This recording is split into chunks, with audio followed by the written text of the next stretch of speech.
Patrick here, Half Cheater Will View. And it's Tuesday. And if it's Tuesday, that can only mean one thing. It must be Library Day. And it is. So, I have not gone down the last couple of weeks. This is only my second trip this month. Well, this today almost didn't happen either, as it turned out that the library had closed till noon instead of 9 a.m. Because of severe icing on the sidewalks. So they were going to try to let the weather warm up and treat the sidewalks. So we didn't get down there till 12. The library didn't open till 12 itself. And even then, we weren't really sure if the clerk was going to show up, Cynthia. Well, Cynthia was going to show up. I knew that. And she did. So we all got to go in there at 12. They said that they had already stocked the shelves. So in the terms of the volunteers, the shelves were stocked. Might have been for books, but it sure as hell wasn't for movies. It was pretty barren. But I was actually going there for books too today, because today was bag sale week. So you can fill up a bag full of books and media for $6. So whereas paperback books cost 50 cents and hardback books cost $1. So I definitely got my money's worth there. And I'll show you what I got first with the books, and then I'll show you with the little movie haul. Like I said, it wasn't very much. So start out some paperbacks. I'm trying to do 52 books this year. I'm trying to read 52 books in 52 weeks. That won't happen per se, but I do believe I can get 52 books in before the end of the year. So the first thing I caught was a novel from our good friends Preston and Child, who write the Pendergast series called Mount Dragon. As far as I know, this is not connected to that world, so this is going to be a completely new adventure.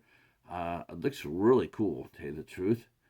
I'm actually just eager to see if they do connect with the Pendergast universe. So these are the guys who wrote the movie The Relic. They actually wrote the book that The Relic was based off of, and then they totally turned around and just screwed the pooch. Totally screwed the pooch on that.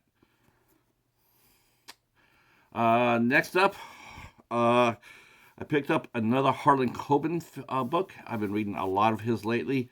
In fact, I'm reading one right now called Drop Shot, and I picked this one up too. The Boy from the Woods. Know nothing about this. Just right now, I'm really enjoying his writing, so I decided to expand it a little bit out of the Myron Bolitar series that he's written. So I decided to go ahead and pick this up. Back to an old friend too, and the writer who turned me on to Harlan Coben and got me interested in his writing, none other than John Sanford, who wrote the Lucas Davenport series. And this is Phantom Prey. I have not read this one yet. Good to see Lucas back. I got a couple of nonfiction books because, I don't want to just read all fillers for the 52 weeks. So I picked up a book from the late Tim Russert, who was a fine journalist. He passed away way too early. Tim Russert. Wisdom of Our Fathers. Lessons and Letters from Daughters and Sons. So I decided to pick this up. Next, I got another one, a book by Jonathan E. Wright, which I've never heard of this writer before, but I decided to read this. It's called Firehouse Down, Life After Ground Zero. So this is probably going to be a story about a firehouse that was affected by 9/11 and the men that served it.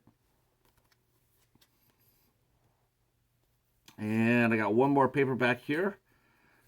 And I picked up another Harlan Coben book. Just One Look. Again, this is not Harlan. This is not Myron Bolitar. This is he writes a lot of books about a lot of different people, not just one character. So every book that I'm getting here, it could be a new character and a new adventure. So I do look for the Myron Bolitar books. I picked this one up because it was very hot on Netflix. I guess they made a series out of it. They've actually adopted 8 of Harlan Coben's books on Netflix. Made miniseries out of them. They're working on the series for Myron Bolitar, but and this is Fool Me Once, which is currently pretty damn popular on the streaming services. So I saw this and I added it to the bag. Hardback.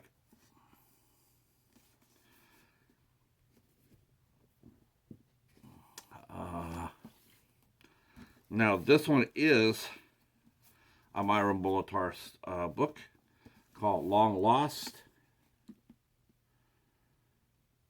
I have no idea what this one's about yet, but it looks pretty cool so far. And then a book that I've been looking for a while. I had a chance to get it, but I forgot it. It was sitting on the shelf. I meant to grab it. I forgot it. I was into the hunt. I saw it and I didn't grab it. It was actually, ironically enough, during a bag sale. So I was like, oh, I'm out of luck. Well, I thought, well, okay. I realized when I got home that I hadn't picked it up. I said, okay, well, I'll go get it next week. Of course, stupid me, right? It was gone, and so I've been very patiently waiting for this to come back to the library, and it finally did. And that is the first book of the Letty Davenport series, The Investigator. And this is based on Lucas Davenport's daughter, Letty. So I've heard nothing but good things about this one. I heard it's really popping. In fact, John Stanford, he went to writing this series. He's written 3 of them. And I think he put the Virgil Flowers books to bed and just moved that character over to the main Lucas Davenport series. That's what I think. I think he's writing. So I'm really looking forward to this right here. I might have to speed up my Drop Zone book, Drop Shot book, just to get to this one. So that's the books I got from the library. Books at the library, right? Strange, right? But I know that's not really what you came here for. You came here for the movies. I wish I could say I had a huge stack of them for us, but honestly, I don't. In fact, one I might have already gotten. I might have to double check on that, but I did grab it at the Blu-ray, and it's Uncharted. I just grabbed it because it was a library book, a library movie. I'm not sure if I have it or not, but I just grabbed it. Next up is a one I don't believe I have, and that is Spider-Man Across the Spider-Verse, which I'll double check.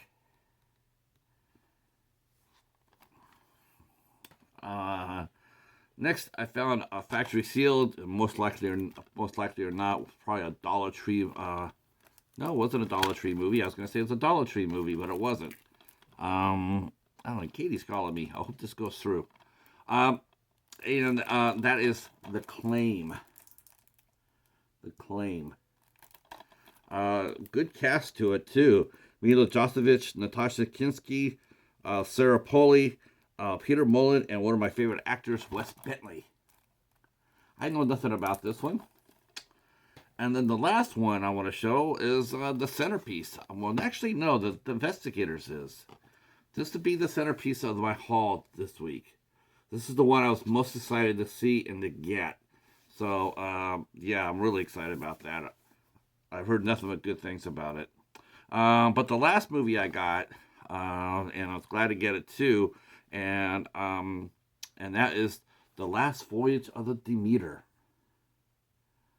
That's right, it dropped. So yeah, super excited about that. And that's it. That's it. Speaking of Dollar Tree Theater, I dropped a new review. I dropped Fathom with Raquel Welch from 1967. If you guys want to go check that out. I also have a poll running on my community tab for Dollar Tree Theater. For a while, I was having people vote on what we would watch. 3 movies and Cheater's Choice, and then I went away to do it myself. But I thought, well, maybe I should bring it back to the people. So I'm running a poll right now. Do you want to see me do you want to be surprised by what I review, or would you like to have a hand in it? Like, yeah, we should review that one. Let me know. It's in the community tab. It's going to be there for like another week or two. I might let it run for 2 weeks, maybe so. And then at the end of the time period, we'll go with what you guys vote for. Right now, I only got 8 votes. I know I need to do more polls. I think if I did more polls, I'd probably get more reaction. Um, but I got 8 people voting for it. 4 people like the idea of voting for the movies that we review, and 4 people like the idea of me picking them out. And I can tell you right now that the next movie that me and the Cheetah will be watching and reviewing for Dollar Tree Theater is The Return of the Five Deadly Venoms, or also known as the Crippled Avengers. And let me tell you something, this is a banging movie. I cannot wait to get into this one. So cool. So cool. So yeah, I even asked Knight from Night Watch Zone. I sent him a message on Facebook. I'm going like, thoughts on Crippled Avengers? And then I watched it. I never watched it before. Man, I wish he would do the review. I wish he would come back there and do the retrospective on that one. In fact, I'm going to sit there and call him out on this. Knight, you got to bring back your martial art movies. You are the best in the community when it comes down to talk about martial art films. You got to come back, man. You got to come back. Sensational films out there. And I learned about the Venom Mob. So that's going to be the next Dollar Tree movie. And after that, then we'll see what the poll says. If you guys want to vote for it, then we'll start voting. If not, well, believe me, I got plenty of movies to talk about. All right, that's it for this haul video. Thanks for sticking around. We will talk at you soon. If you like this, if you like any of my content, please hit the like buttons. I am frozen. I am subscription frozen right now, which means I cannot add anybody. YouTube has frozen me out. I've had 6 people tell me they have subbed to my channel, and they have not been reflected on that. So please keep doing it. That'll help out a lot. Hit the like buttons, hit the commentary, hit the comment section. That will really help. And I am catching up with my comments. I may be a little slow, but I'm catching up. All right, thanks so much, and we'll talk at you soon. Peace.